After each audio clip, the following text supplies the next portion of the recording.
ॐ नमः सिद्धेश्वर।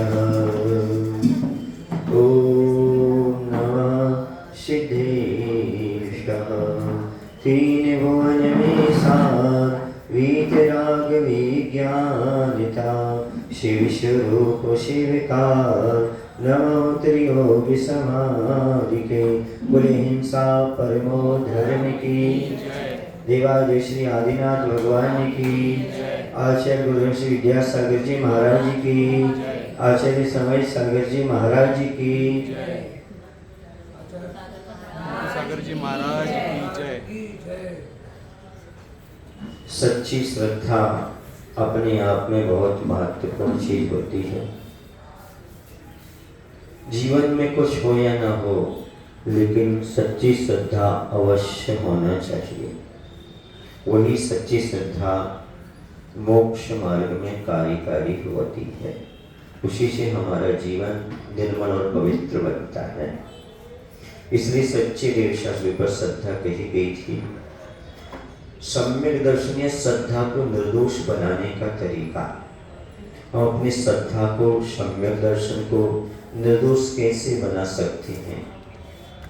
सबसे पहले समझिए कि सम्यक दर्शन जब हमें प्राप्त होगा तो बाहर में क्या क्या कारण मिल सकते हैं हमें,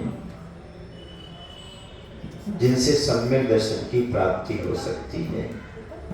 तो आचार्य कहते हैं, स्वाध्याय सुनिए। आचार्य कहते हैं कि सम्यक की उत्पत्ति में दो कारण होते हैं। एक अंतरंग कारण होता है और दूसरा बाह्य कारण होता है। यह प्रवचन सभा है, सबको खुलिए, समझ गए ना? सब आकर के बैठ सकते, सुन सकते। तो पहला कारण है अंतरंग कारण और दूसरा है बाह्य कारण। अंतरंग कारण दर्शन मोहिनी कर्म का उपशम क्षय क्षयोपशम, ये अंतरंग कारण है। अंतरंग कारण में कर्म की सापेक्षता रहती है। अनंत अनुबंधी क्रोध, मान, माया, लोभ, मिथ्या सम्यक प्रकृति, ऐसे 7 प्रकृतियों का उपशम क्षय और क्षय उपशम चाहिए सम्यक दर्शन की प्राप्ति। ये कौन सा कारण हो गया? अंतरंग। बाह्य कारण क्या होता है? सम्यक की उत्पत्ति में नारकियों में अलग है, मनुष्यों में अलग है और देवों में अलग है। सब में अलग अलग कारण है। कुछ कारण मिलते जुलते भी हैं, कुछ भिन्न भी है। जैसे सम्यक की उत्पत्ति में नारकियों में जाति स्मरण, धर्म श्रवण और वेदनानुभव। फिर त्रियंचर तथा मनुष्यों में जाति स्मरण, धर्म श्रवण, जिनबिंब दर्शन। देवों में जाति स्मरण, धर्म श्रवण, जिनमहिमा दर्शन और देव रिद्धि दर्शन, ये बाह्य कारण होते हैं। अंतरंग तो कर्म का रहता है। बाहर में निमित्त जैसे मिलते हैं, वही भी उसमें कारण बन जाते हैं। जैसे नारिकियों के यहाँ है, नारिकियों के यहाँ मात्र 3 कारण। कितने कारण हैं? सम्यक दर्शन की उत्पत्ति में नारिकियों के 3 कारण हैं। जाति स्मरण अर्थात पूर्व भव की याद आ जाना। दूसरा है धर्म श्रवण अर्थात कोई देवता जाकर के तीसरे नरक तक वहां पर संबोधन कर सकता है, तो धर्म श्रवण हो गया। उसके बाद आता है वेदनानुभव। नरकों में इतनी वेदना होती है, उस वेदना से उन्हें ज्ञात हो जाता है पूर्व भव में मैंने सब पाप किया था। सच्चे धर्म पर वो विश्वास कर लेते हैं कि हमें सच्चा धर्म करना चाहिए। इसलिए 3 प्रकार के बाह्य कारण मिलते हैं नरकों में। समझ गए? आपको इतनी वेदना होती पर आपको सम्यक दर्शन का कारण नहीं बताया, त्रियंचों को नहीं बताया। किसको बताया? क्योंकि नारिकियों की वेदना तो वेदना ही होती है।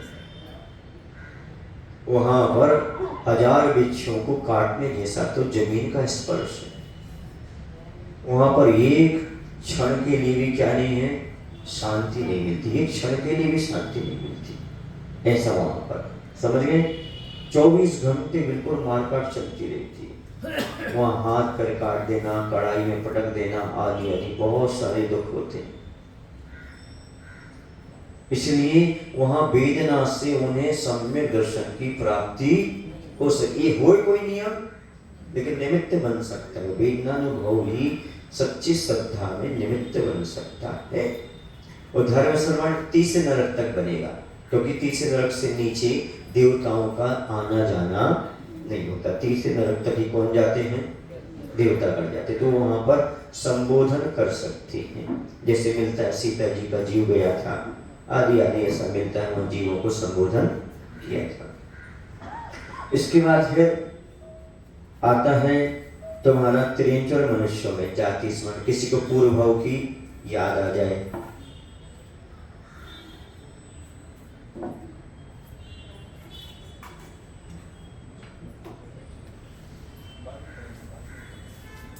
क्या आ जाए, पूर्व भाव की याद आ जाए, तो पूर्व भाव की याद से भी सम्यक दर्शन प्राप्त हो सकता है।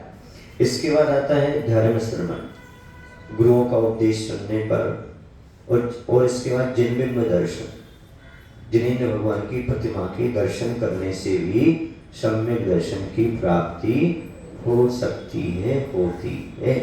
इसमें जिन मुद्रा यानी मुनि मुद्रा को भी इसमें गर्भित किया गया है। समझ गए? ये किसके कारण है? सच्ची श्रद्धा पैदा करने के कारण है, उत्पन्न करने के कारण है। जैसे आप बीच में स्टूल लगा के बैठे हो, पीछे वालों को अंतराय हो रहा है, आप साइड में बैठिए, थोड़ा साइड में बैठ जाओ, थोड़ा सा, बस ऐसा, ताकि लोग पीछे वालों का ख्याल रखो। ये कर अंतराय कर्म कहलाते, क्या कहलाते? अपन अपनी सुविधा के लिए बैठ गए और दूसरों को क्या हो रहा है, उसमें अंतराय पड़ रहा है, तो क्या होगा? कर्म का बंद हो। मैंने पहले ही कहा था थोड़ी कुर्सियां साइड में लगाओ या पीछे लगाओ, पर आप लोग ख्याल नहीं रखते। क्यों? क्योंकि आपको अंतराय कर्म समझ में नहीं आता। आप समझ में आ रहा है अंतराय कर्म की नहीं? हाँ, वो बहुत व्यवस्थित बैठे हैं।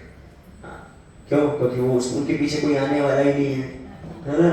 ऐसी व्यवस्था अच्छी ये है, जैसे अच्छे बैठे हैं, ये थोड़े से करोड़ बैठे 3 लोग, थोड़े ऐसे कर लेंगे कल से, तो क्या होगा? व्यवस्थित हो जाएगा। पीछे वालों को बैठने को, तो इस तरफ धूप आती है तो लोगों को बैठने को जगह ही नहीं बचती है, और अपन कुछ लगा के आगे बढ़ जाएंगे, पीछे वालों को जगह नहीं मिलेगी, तो क्या होगा? अंतर। अब मत करो, जो हो गया हो गया, कल से ध्यान रखना, ठीक है? चलिए, फिर इसके बाद आता है तुम्हारे देवताओं। देवताओं में भी जाति स्मरण, धर्म श्रवण, जिन महिमा दर्शन, वो पंचकर्णादि महिमा को देखकर संवेशन प्राप्त कर लेते हैं। कोई मिथ्या दृष्टि जीव है, भुवनवासी वेंतर भी हो सकते, वैमानिक भी हो सकते हैं, वो आकर के भगवान की महिमा को देख करके सम्यक दर्शन को प्राप्त कर लेते हैं। और देव रिद्धि दर्शन, ऊपर के देवताओं को इतनी बड़ी बड़ी रिद्धियां कैसे प्राप्त हो गई, हमारे पास रिद्धियां कम क्यों हैं, ऐसा देख कर ही उनको सम्यक दर्शन प्राप्त हो जाता है। जैसे मान लो आपका कोई नौकर था, ठीक है ना, वो भी जैन था और आप भी जैन हो, पर आपने नाम बढ़ाई के लिए या मायाचारी पूर्वक धर्म ध्यान किया, वो नौकर गरीब था, सुबह से आता था, देर से धर्म ध्यान करके चला जाता, किसी को मालूम ही नहीं पड़ता था, उसका नाम ही नहीं जानता था, लेकिन उसके विशेष उत्कृष्ट भाव थे। ऊपर के स्वर्ग में पहुंच गया, और कहाँ रहे आप? नीचे रहे, पर आप अवधि ज्ञान से जानेंगे, ओ ये तो मेरे नौकर से इतने ऊंचे कैसे पहुंच गया, मैं नीचे इसके अंदर में। ये देख करके क्या हो जाएगा? सच्चे धर्म पर विश्वास हो जाएगा कि देखो मैंने ऊपर ऊपर से धर्म किया था, इसने अंदर से धर्म किया था, इसका फल है। तो बड़े बड़े देवों की रिद्धियां देख कर भी अन्य देवों को क्या होता है? सच्ची श्रद्धा बन जाती है। जैसे भी वर्तमान में आप लोग हो, आप लोग किसी धर्मात्मा को देख करके आपके ही भाव बन हो सकते, देखो भाई ये दान पुण्य करते थे, आज कहाँ पहुंच गए, हमें भी दान पुण्य करना। जैसे आपको दान पुण्य आदि की प्रेरणा मिलती है, ऐसी उनको सच्ची श्रद्धा की वहाँ देव रिद्धियां देख करके क्या होती है? प्रेरणा प्राप्त होती है। समझ आ रहा है आपको कि नहीं? लेकिन किसको? जिसकी भविष्यता अच्छी हो। कुछ लोग तो बड़ों को देखकर ईर्ष्या करने लगते हैं, समझ आ रहा ना? कोई दान, इनको कुछ काम ही नहीं है, ये तो हमेशा मंदिर में रहते हैं, ये हमेशा दान देते हैं, ऐसे जीवों को संरक्षण की प्राप्ति नहीं होगी। समझ गए ना? कुछ जीवों को होगी संरक्षण की प्राप्ति जो ये सोचते अहो भाग्य, मैं नहीं कर पा रहा हूँ, ये बहुत सौभाग्यशाली है, ये कम से कम भगवान की भक्ति कर रहा है, दान कर रहा है, पुण्य कर रहा है, ऐसी अनुमोदना करने वालों को होगी। समझ गए ना? आप नहीं कर पाए अनुमोदना इसकी, ठीक है? अनुमोदना करो, जो भी धर्मात्मा है, धर्म कर रहे हैं, उनकी अनुमोदना करो। उससे क्या होगा? आपको भी उस प्रकार की चीज धीरे धीरे धीरे धीरे प्राप्त होती चली जाएगी। समझ गए ना? अब सम्यक दर्शन किस प्रकार धारण करना चाहिए, तो कहा सम्यक दर्शन को 8 अंगों सहित भव्य आत्माओं को धारण करना चाहिए। वो 8 अंग कौन से, ये भी समझना होगा, ठीक है ना। निर्दोष सम्यक दर्शन बनाने के लिए दोष समझना पड़ेंगे। क्या समझना पड़ेंगे? दोष। कितने दोष होते हैं? 25 दोष होते हैं। कितने होते हैं सम्यक दर्शन के? 25 दोष होते हैं। वो कौन से हैं तो अपन पढ़ लेते हैं, फिर खुलासा कर देते हैं। वसुमदितारि निवारिति सट्टा सट अनायतन त्यागो संकादिक वसु दोष विनाशम वेगादिक चित पागो अष्टांग दोष 25 दिन संक्षेपों कहिए बिन जाने ते देश गुणन को दोष गुणन को कैसे तजिए कहिए। बहुत अच्छी बात है। जब तक आप गुण और दोष को नहीं जानेंगे, जब तक आप गुणों को ग्रहण नहीं कर सकते और दोषों का त्याग नहीं कर सकते। इसलिए कौन से दोष लगते हैं ये जानना जरूरी है सम्यक दर्शन में, और कौन से गुण हैं उनको जानना भी जरूरी है, क्योंकि बिना जाने आप न दोषों का त्याग कर सकते हो और न आप गुणों को ग्रहण कर सकते हैं। तो जानना तो पड़ेगा ना, तो जानेंगे अपन, समझेंगे। तो कहा है वसु, वसु शब्द आया 8, वसु माने होता है 8।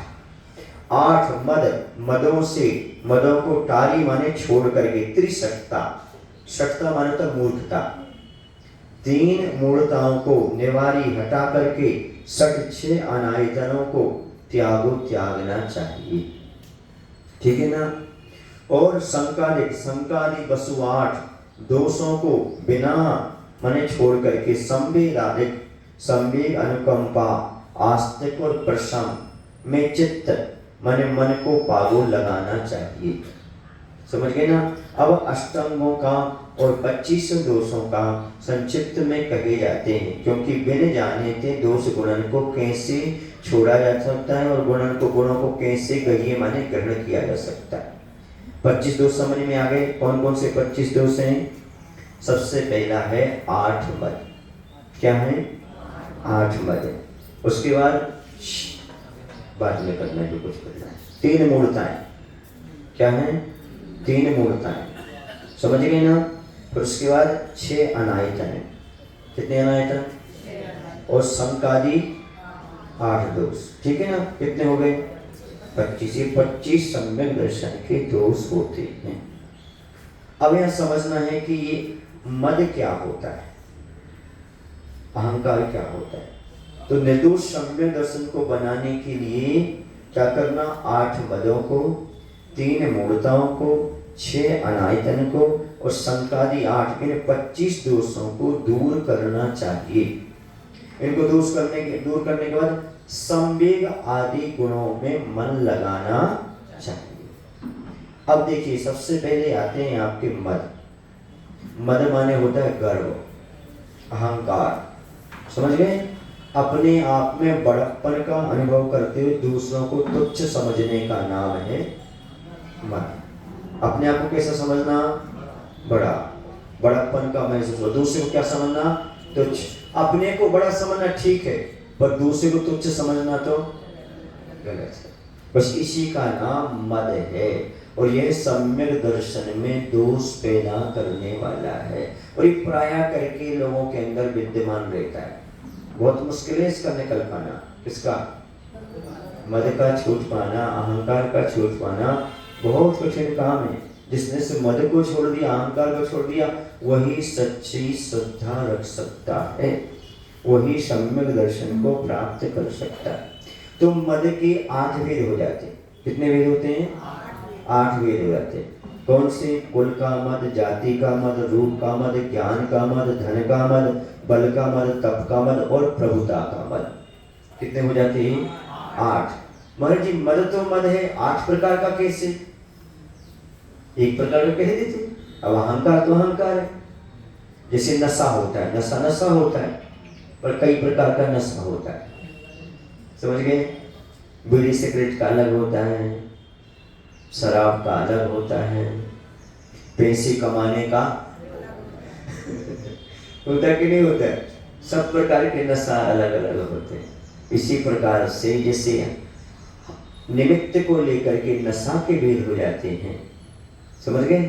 वैसे ही निमित्त को लेकर के मद के भी भेद हो जाते हैं। जाति को लेकर के मद करना, कुल को लेकर के मद करना, ये आदि सब दुख देने वाले होते हैं। जिनने भी आज तक मद किया है, अहंकार किया है, वो सुखी तो रहे नहीं, लेकिन सम्यक दृष्टि भी नहीं बन पाए। समझ गए? यहाँ पर थोड़ा समझना, यहाँ पर मद का अर्थ एक प्रकार से अनंतानुबंधी कषाय को ले लेना। इसको ले लेना। हाँ, सामान्य से कषाय तो सबके पास रहती है, जैसे अप्रत्यय ज्ञान, प्रत्यय ज्ञान है, ये रूप में मान कषाय है, क्रोध मान माया लोग, उसके रहते हुए सम्यक तो रह सकता है, लेकिन मद आ गया तो मद सम्यक दर्शन के दम को फोड़ देता है। समझ गए? इसलिए सम्यक दर्शन को बचाना चाहते हो तो अहंकार किस बात का करते हो? क्या आपको प्रभु की वाणी पर श्रद्धा है? श्रद्धा ने तो अहंकार क्यों है? जब प्रभु की वाणी पर श्रद्धा है कि प्रत्येक आत्मा एक समान है, ना कोई छोटा है और ना कोई, जो इस श्रद्धा ने तो फिर अपने आप को बड़प्पन का महसूस क्यों करते हैं? यही तो भगवान के वचनों में आपको श्रद्धा में दोष पैदा करना है। यदि भगवान के वचनों में श्रद्धा है आपको, उन्होंने कहा है प्रत्येक जीव बराबर है, चंडाल को भी सम्यक दर्शन की प्राप्ति हो सकती है। समझ आ रहा? इतना ही नहीं, घर में आपके रहने वाली गैया को सम्यक दर्शन हो सकता है, गाय को, पर भैया मिथ्या दृष्टि भी हो सकता है। समझ रहे हैं आप? मेरी बात नहीं समझ रहे हो? त्रियंच पंचेंद्रिय सम्यक दर्शन का अधिकारी है। इसलिए अहंकार मत करो कि मैं ऐसे कुल का हूं, मैं ऐसी जाति का हूं। ये तो शरीरगत चीज है। किसकी है? आत्मा में इसमें कोई भेद नहीं है। सामाजिक व्यवस्था के लिए जातियां होती हैं, धर्म की व्यवस्था के लिए तो मानवता होती है, जाति नहीं होती है। वहां तो मानवता को ध्यान में रखा जाता है, वहां तो प्राणी मात्र के कल्याण की बात रखी जाती है। प्रत्येक जीव कल्याण कर सकता है, प्रत्येक जीव को सही श्रद्धान प्राप्त हो सकता है। संगी पंचेंद्रिय उसकी कंडीशन है, मन सहित जीव कोई भी है वह सच्चा श्रद्धान प्राप्त कर सकता है। समझ गए? इसलिए मत समझना कि मेरी सम्यक दृष्टि में दूसरा मिथ्या दृष्टि है। कभी किसी को मिथ्या दृष्टि कहने का प्रयास नहीं करना, क्योंकि ये सब तुम्हारे ज्ञान का विषय नहीं है। कौन सम्यक दृष्टि और कौन? क्योंकि आचार्य समुद्र महाराज कहते हैं मातंग देह जो भी, अर्थात चांडाल को भी सम्यक दर्शन की उपलब्धि हो सकती है। मेंढक भी सम्यक दर्शन को प्राप्त कर सकता है, पूजा के महत्व को प्राप्त कर सकता है। सूकर भी आवास दान में प्रसिद्ध, श्यार भी 4 प्रकार के आहार के भोग का त्याग कर सकता है। अहंकार किस बात का करते हैं? हम कुछ नहीं करते, मत अहंकार ही करते हैं। क्या करते हैं? हाँ, जो त्याग करने वाले वो त्याग कर गए, पर हम त्याग करके अहंकार कर रहे हैं। हमने इतना त्याग किया, हमने इतना त्याग किया। कुछ लोग आकर बताते हैं महाराज हमने ये त्याग कर दिए, हमारी ऐसी ऐसी प्रतिमाएं, हमारा ऐसा ऐसा है सो है। बताने की क्या जरूरत है? मन की पुष्टि के लिए। किसके लिए? ताकि महाराज को भी मालूम पड़े कि मैं भी वृत्ति हूँ, समाज को मालूम पड़े मैं भी वृत्ति हूँ। याद रखना, सही बता रहा हूँ आपको, सच्चा त्याग तो वो है जो अहंकार, जो त्याग का अहंकार का त्याग हो जाए। सच्चा त्याग क्या है? हाँ, जो त्याग का अहंकार है उसका भी त्याग हो जाए। तो क्या त्याग तो अपने में त्याग है ही, और सच्चा त्याग क्या है? त्याग के अहंकार का त्याग सच्चा त्याग माना जाता है। मैंने ऐसा त्याग किया, ये अहंकार पैदा नहीं होना चाहिए। तभी त्याग के आगे उत्तम त्याग रखा। क्या रखा? 10 धर्मों के आगे उत्तम शब्द क्यों जोड़ा? इसलिए जोड़ा सम्यक होना चाहिए। ख्याति लाभ पूजा के लिए नहीं होना चाहिए, अन्य चीजों के लिए नहीं होना चाहिए। वो किसके लिए होना चाहिए? अपने कल्याण के लिए होना चाहिए। तो कुल का, जाति का, रूप का मत बहुत है आजकल, क्योंकि विश्व सुंदरी बनने की होड़ है, मैना सुंदरी बनने की नहीं। किसकी होड़ में लगे हुए हैं? हाँ, मेहनत सुंदरी अभी तक पैदा नहीं हुई पंचम काल में। उस समय हुई थी मेहनत सुंदरी, पर अभी तो सबको पैदा होना चाहती हैं। क्या बनना चाहती हैं? विश्व सुंदरी। मेहनत सुंदरी कोई बनना ही नहीं चाहेगा। रूप का बड़ा अभिमान है। जब आपको अपने रूप का अभिमान आ जाए, आपको 5-5 मिनट दर्पण के सामने खड़ी होने की इच्छा रहे, थोड़ा और देख लूं और देख लूं, तो उस समय याद करना, मत कर रे तुम रूप का अभिमान, कब्र है धरती और कफन है आसमान। अर्थी है धरती, कफन है, अंत में ये मिलना है तेरे से को कुछ नहीं मिलेगा। नीचे अर्थी होगी, ऊपर कफन ढांक देंगे, बस इतने ही है। ई पर्सनालिटी है लास्ट में। क्यों अहंकार कर रहे इतने ज्यादा अपने रूप का? क्यों विश्व सुंदरी बनने की होड़ है? क्यों अभिनेता बनने की होड़ है? अरे मेना सुंदरी बनो, श्रीपाल बनो, भगवान की भक्ति करो और अपना कल्याण करो, भाव पैदा करो। ये अभिमान छोड़ो, क्योंकि अभिमान हमें श्रद्धा से दूर करता है, भगवान की श्रद्धा से हमें हटाने वाला है। ज्ञान का मद भी मत करो, मैं बहुत बड़ा ज्ञानी हूँ, मेरे आगे कोई नहीं लगता, मैं शास्त्रार्थ करने के लिए तैयार हूँ, तो ज्ञान का मत करो, मद मत करो। और धन का भी मद मत करो। मुझसे बड़ा तो पूना में कोई है ही नहीं, मैं सबसे बड़ा धनवान हूँ, मैं तो सब कुछ खरीद लूँगा, मेरे पास पैसा है, मैं दुनिया की हर चीज़ को खरीदने की क्षमता रखता हूँ, तुमको खड़े खड़े खरीद लूँगा। ये जो अहंकार है, ये आपको सच्ची श्रद्धा से क्या करता है? च्युत करता है। आप यदि जिनेंद्र भगवान के शासन में रहना चाहते हो, ये अहंकार का त्याग कर दो, मद का त्याग कर दो। सुन रहे हैं आपके नहीं? हाँ, फिर आता है बल मद। बल माने शरीर का मद। मैं पहलवान हूँ, समझ गए?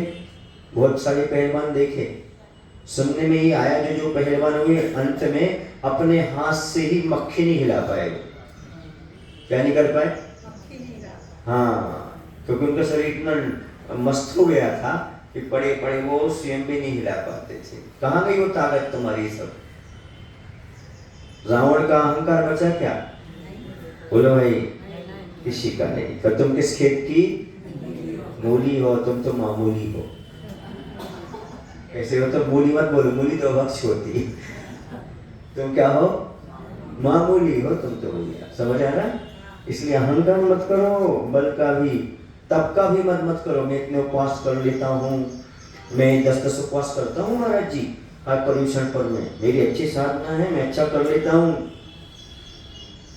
समझ गए? इसका क्या नहीं करना? अहंकार नहीं करना। प्रभुता का मद, कोई पद आदि प्राप्त हो जाए तो उसका मद नहीं। सुन रहे ना? साधना का पथ कठिन है, साधना का पथ कठिन है। शपथ लेना तो सरल है, पर निभाना ही कठिन है।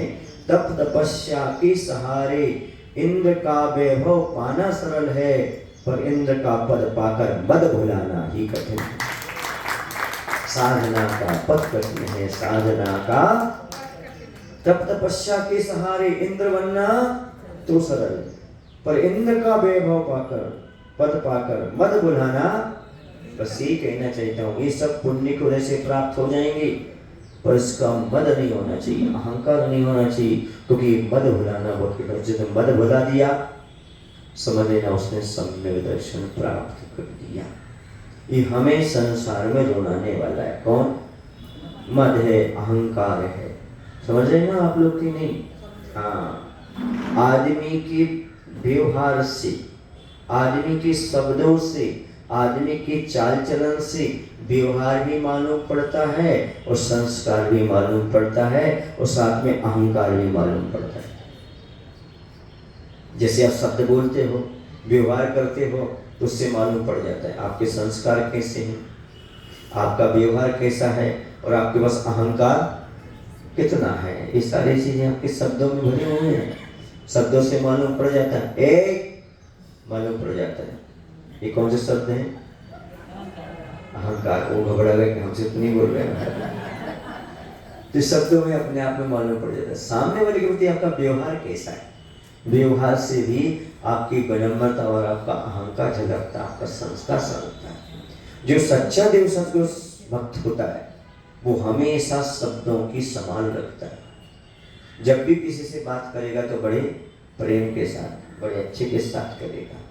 क्योंकि हर आदमी क्या करता है, सब अपने समझ में अच्छा करते हैं पर गलती करते हैं। तो गलती करते समय झल्लाए ना, समझाने का प्रयास करें। क्या करें? हम क्या करते हैं? झल्लाते हैं, समझाते कम है। बोलो ना भाई। हाँ, हमारे एक नियम है, हम उलझते ज्यादा है, सुलझते कम है। और हम समझते कम है, समझाते ज्यादा है। लिख लो अपनी डायरी में, बोलो मत, सुनो। बोलने ये तो समझाना हो गया, बोलना नहीं है, सुनना है। क्या कह रहा हूँ? हम लोगों को समझाते जाता है, समझते कम है, इसलिए हम सुलझते कम है, उलझते ज्यादा है। अब हमें समझना है, समझाना नहीं है। और क्या बोलते? सामने वाला समझते नहीं है, तो तुम समझ जाओगे कि सामने वाला समझ नहीं रहा है। हम समझाने वक्त बेकार करते हैं। अरे हमें समझ जाना चाहिए। समझदारी इसी में है और सुलझन इसमें है कि हम समझ जाएं, सामने वाले को ज्यादा समझाने का प्रयास न करें। हम पर क्या करते? दूसरे को समझाने का प्रयास करते, स्वयं समझने का प्रयास नहीं करते। आज छोटा सा बच्चा है, वो क्या बोलते? पापा समझते नहीं, मम्मी समझती नहीं। बोलो ना, इतना एटीट्यूड है आज के बच्चों में। इसी तो मैं कह रहा हूँ भैया कि हम समझते कम है, समझाते ज्यादा हैं, इसलिए हम उलझते ज्यादा हैं, सुलझते कम है। अब हमें समझना है, समझाना नहीं है, बस अपना कल्याण हो जाएगा। ये अहंकार, बस हम समझाने का प्रयास करने लगते हैं। आप देख लेना, आदिनाथ जयंती कब है? कल आप आदिनाथ जयंती मनाने जा रहे हैं? कितने लोग मनाने जा रहे हैं? हाँ, तो याद रखना, आदिनाथ जयंती पर आपको क्या करना है? पता क्या करना है आपको? सलाह कम देना है, सहयोग ज्यादा लेना है। क्या होता है, एक व्यक्ति से सलाह मांगो, 100 व्यक्ति खड़े हो जाते हैं सलाह लेने। सहयोग 100 से मांगो, एक आध व्यक्ति सहयोग देता है। समझिए, ये जैन समाज की परंपरा नहीं, सब जगह की परंपरा यही है। इसलिए मैं कहता हूँ, आप सलाह ना दें, हो सके तो सहयोग देने का प्रयास करें। अब आप पूछ रहे हैं कि महाराज महावीर जयंती कैसे मनाएं? तो महावीर जयंती प्रभावना के साथ मनाएं। और प्रभावना कब होगी?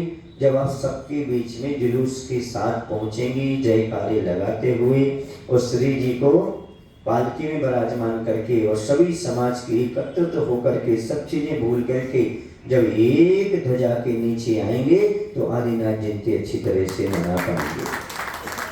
और भगवान का अभिषेक करें, पूजन करें, आदिनाथ भगवान के बारे में मुनि महाराज से समझें कि आखिरकार उनका चरित्र कैसा था, तब उनके गुणों को अपनाएं। तब हम कह सकते हैं कि आप लोग अच्छी तरह से आदिनाथ जयंती मना पाएंगे। घर घर में रंगोली होना चाहिए, हर व्यक्ति की जुलूस में हाथ में ध्वजा होना चाहिए, व्यवस्थित होना चाहिए। सभी लोग जब व्यवस्थित चलेंगे तो धर्म की प्रभावना अपने आप होती चली जाएगी। प्रत्येक व्यक्ति को आदिनाथ जयंती मनाने आना है। कोई अपने घर में नहीं सोएगा, कोई अपने घर में नहीं बैठेगा। क्यों? क्योंकि जैसे आप अपने बच्चे के बर्थडे मनाते हो, वो आपके लिए इतना सुखदायी नहीं है जितना आदिनाथ भगवान की जय जयंती मनाओगे तो आपके लिए सुख मिलेगा, भव तक के लिए सुख की प्राप्ति होने वाली है। ऐसे महान अवसर को, महान पुण्य को आप छीन मत कीजिएगा। इसलिए आदिनाथ जयंती में सभी लोगों को सपरिवार आना है। शायद इन लोगों ने भोजन की व्यवस्था भी आपकी रखी होगी, यहाँ के लोग अच्छे हैं, इस प्रकार की व्यवस्था बनाकर रखिए। तो आपका कर्तव्य है, आपको सपरिवार वहाँ पर आना है। कुछ लोग कह रहे हैं महाराज जी उस दिन तो बर्थडे है, पर याद रखना बंधु, आप छुट्टी भी ले सकते हो। क्या कर सकते हो? क्यों आप अपने बच्चे के बर्थडे पर नहीं लेते, सालगिरह पर नहीं लेते, बहुत सी चीजों पर लेते हो। अरे आदिनाथ तो हमारे परम रिश्तेदार हैं, परम पावने हैं, इसलिए उस दिन यदि आप छुट्टी ले तो कोई बड़ी बात नहीं होती। ये आपके कल्याण के लिए है। इसलिए आदिनाथ जयंती पर सबको क्या ले लेना है? हाफ डे कर देना, 12 के बाद जाना, 12 तक आप आदिनाथ जयंती मना लेना। वैसे आप 10 बजे तो जाते होंगे, कोई 8 बजे जाता होगा, कह देना भैया हम 12 के बाद आएंगे। क्यों? कहने हमारे यहाँ आदिनाथ भगवान की जयंती का महोत्सव मनाया जा रहा है। समझ गए? जब देवतागण सारा का सारा परिचय छोड़ करके आ जाते हैं, वो आते कि नहीं आते हैं? हाँ, जन्म कल्याण महोत्सव मनाने के लिए। तो आप देवताओं से बड़े हो, आपके पास तो सम्यक दर्शन का पता नहीं, तो आप भी कम से कम सब छोड़ करके, वो तो शायद सम्यक दृष्टि भी हो जाते हैं सौधर्मिंद आदि, तो वह भी आते हैं आदिनाथ भगवान की जयंती मनाने, तो आपको भी आना चाहिए। समझ गए? ऐसी भगवान की भक्ति करो, आदिनाथ जयंती अच्छी धूमधाम से मनाओ। एक बार पुनः बता देते हैं, आदिनाथ जयंती पर सभी को छुट्टी रखना है, प्रातःकाल 12 बजे तक सबको सपरिवार आना है। हाथ में सबकी ध्वजाएं हो तो बहुत अच्छा है, घर के सामने रंगोली को पूरना है, इसके साथ भगवान का अभिषेक पूजन करना है, जुलूस में सबको सम्मिलित होना है, पालकी लेकर के जाना है, अच्छी ड्रेस कोड बना करके जाना है, व्यवस्थित जाना है, हो सके तो जूते चप्पल बिल्कुल भी पहन करके नहीं जाना, क्योंकि श्री जी का विहार हो रहा है, उसमें थोड़ा व्यवस्थित जाओगे तो अच्छा लगेगा। उसके बाद भगवान का अभिषेक होगा, पूजन होगा, प्रवचन होगा। आप इस प्रकार से आदिनाथ जयंती का लाभ अच्छी तरह से मनाइएगा। सुबह 6:30 बजे से सारे कार्यक्रम प्रारंभ हो जाएंगे, इसका भी आपको ख्याल रखने की आवश्यकता है। आपके भोजन पानी की व्यवस्था कर रखी है, समझ गए? ये सारे के सारी चीजें आप कर सकते हो। ये जो सम्यक दर्शन की प्राप्ति में कारण है, पता नहीं किस व्यक्ति को आदिनाथ जयंती में सम्यक दर्शन की प्राप्ति हो जाए, क्योंकि आप यहाँ पर जुलूस लेकर के जा रहे हैं, बहुत सारे लोग देखेंगे, देखकर अरे इतना अच्छा समाज, इतने अच्छे प्रभु, सच्चे प्रभु तो यही हैं, बस ऐसी किसी के मन में आ गया, समझो सम्यक दर्शन की प्राप्ति हो गई। ये प्रभाव अंग में आता है, किसमें आता है? और सम्यक दृष्टि जी वही है जो प्रभाव अंग में हमेशा आगे रहता है। किसकी प्रभावना हो? धर्म की। किसका नाम हो? धर्म का। हे भगवान तुम्हारी जय हो, हमारी कर्मों की क्षय हो, तुम्हारा नाम हो, हमारा काम हो। समझ गए? इतना भाव रखो, अपने नाम के लिए नहीं करना, भगवान का नाम हो, धर्म की प्रभावना हो, यही हमारी भावना। इस तरह से आदिनाथ जयंती पर आप सभी लोग अच्छी तरह से एकत्रित हो सकते हैं। बोले महावीर भगवान की जय। आचार्य गुरुदेव श्री विद्यासागर जी महाराज जी की। बोलो हे प्रभु हम सभी को इतनी शक्ति, इतनी बुद्धि देने की कृपा करो, ताकि हम भगवान पर सच्ची श्रद्धा रखते हुए, अपनी श्रद्धा को निर्दोष बनाते हुए, अहंकार को छोड़ते हुए, अच्छे संस्कार लेते हुए अपने जीवन को उज्जवल और निर्मल बना सकें। नमोस्तु